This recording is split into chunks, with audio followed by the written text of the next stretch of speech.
Hi everybody, I'm Amy from the Cauldron, and in today's episode of Dye Time I am not wasting any dye. I have here 6 jars of dye that I have dissolved in some water, and I've got 6 caps full of dye and citric acid that I've mixed together. Now these are all from a dyeing challenge that I have just done, and I don't want to waste any of this dye. Especially since 4 of them are fibre reactive dyes, and so the longer they stay in solution, the less potent they are. Oh, there goes one of my lights. So what I've got here is 100 grams of Superwash Blue Face Leicester in DK, and it's split into 10 grams, 10 gram skeins, and I've just lined them up like this. Now, my vague plan is to pour this over and then speckle the same colour on top. I don't know how this is going to work. I'll probably change my mind. So yeah, let's give this a go. The colours I am using today are, I've got 2 red ones, and I can't really tell which one is which at the moment until they're on the yarn. So this one is Scarlet. It's a fibre reactive dye from Dharma. Just going to use a bit of water from pre-soak to rinse that out. Now this has been soaking in water and acid for, I'm not sure, maybe about 20 minutes. The only reason it's been soaking in acid as well is because that's what I had in my pre-soak. So I've got red there. So I've got red there. I think I'm going to go with, right, this one was black. It's an acid dye from DT Craft and Design. Pour that one over there. Again, rinse this out with some water from the pre-soak. I think I'm going to go black into navy. This is Nebula Navy fibre reactive dye. Now, fibre reactive dyes will dye plant-based fibres and animal-based fibres, whereas acid dyes will only dye animal-based fibres, which is why I've got Blue Face Leicester here, because I've got acid. So this one is New Emerald Green, which is also fibre reactive dye. Yeah. And next up is yellow from DT Craft and Design. This is an acid dye. And finally, strawberry frappe from Dharma. This one is a fibre reactive dye. So that is all of those. I'm going to, shouldn't have started at that end. So I've sort of done a bit of a rainbow. I'm going to massage it through a bit. I'm not planning on flipping this, so anything that goes through, fantastic. If it doesn't, oh well.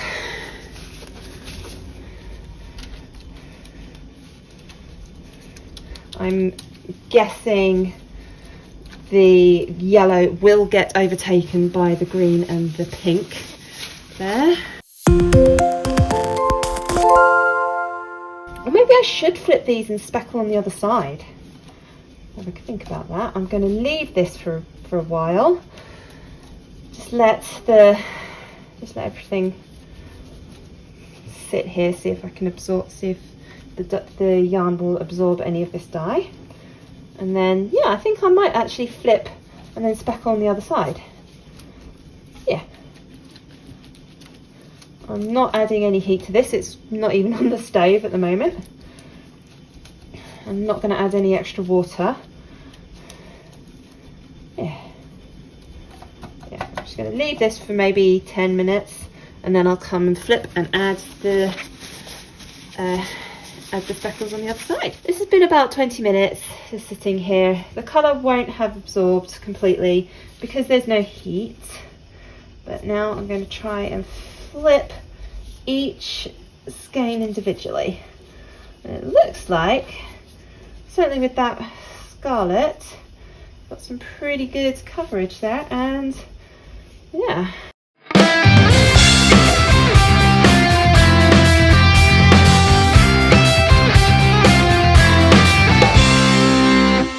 You can see with the yellow here, that's kind of what I was expecting would happen, is the yellow be overtaken by the pink and the green on either side. Looks like most of the liquid is in the yarn. My plan was to speckle the same colour on top, but I don't think that's going to show now because that is a lot more pigmented than I thought it was going to be. So I think I'm going to try and reverse it. So start with the red, pink and go that way. See if anything happens. I don't know. I don't know if anything is going to show up on this at this end on the black and the navy because they're so pigmented. But we'll see. We will see. This is the scarlet. I'm just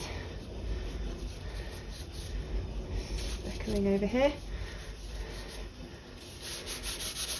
I'm not worried about cross-contamination. I'm not cleaning my hands because I'm not too worried about it. I'm not sure if these colours are actually going to show, so I'm just going with it.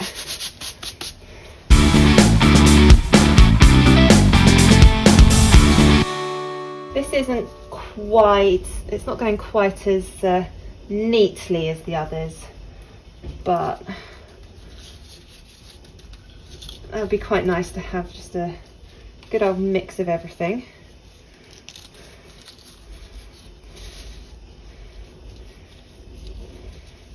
Especially because there's some colours there's quite a lot of, and other colours there wasn't that much.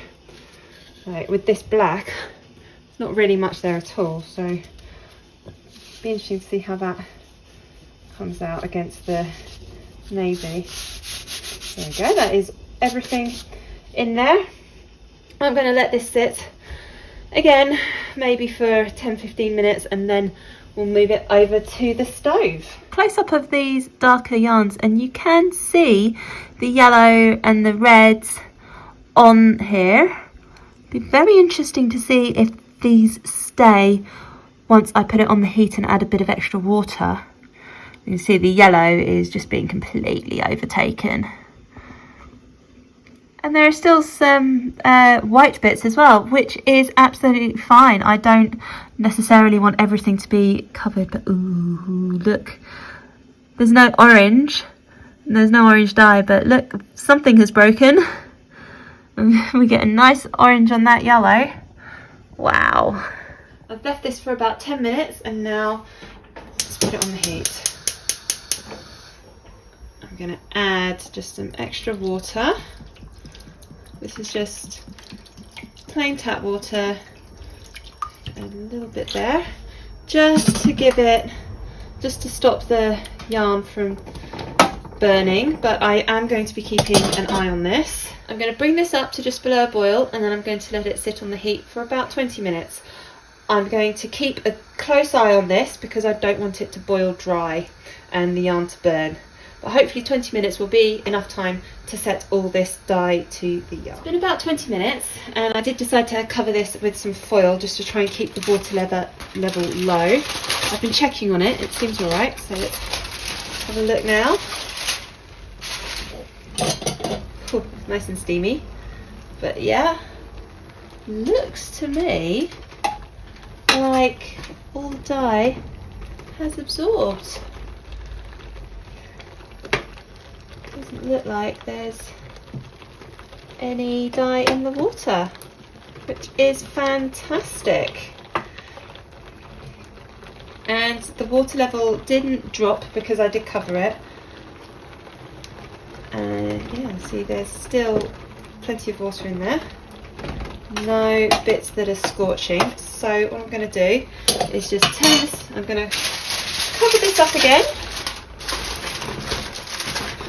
and turn it off and let it cool down slowly in the pan. And then I can wash it.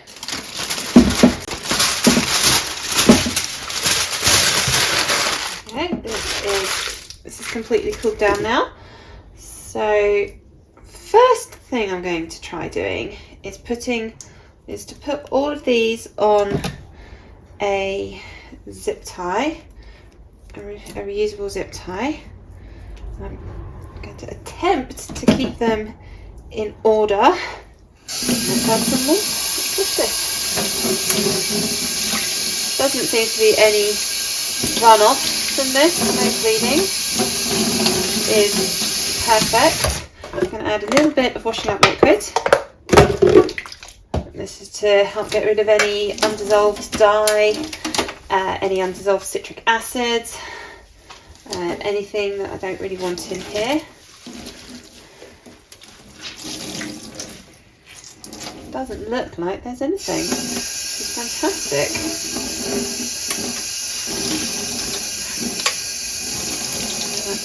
So I'm going to rinse this through a couple of times and then I can hang it out to dry. And here are all the skeins of yarn.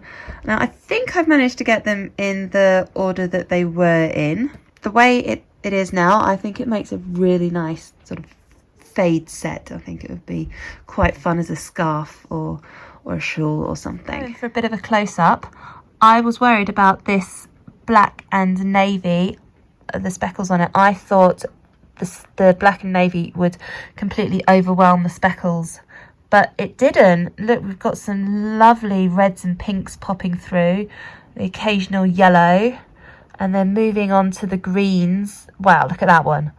That with the pinks and yellows and blues, I think it looks great. And the yellow didn't get completely overwhelmed by the green speckles.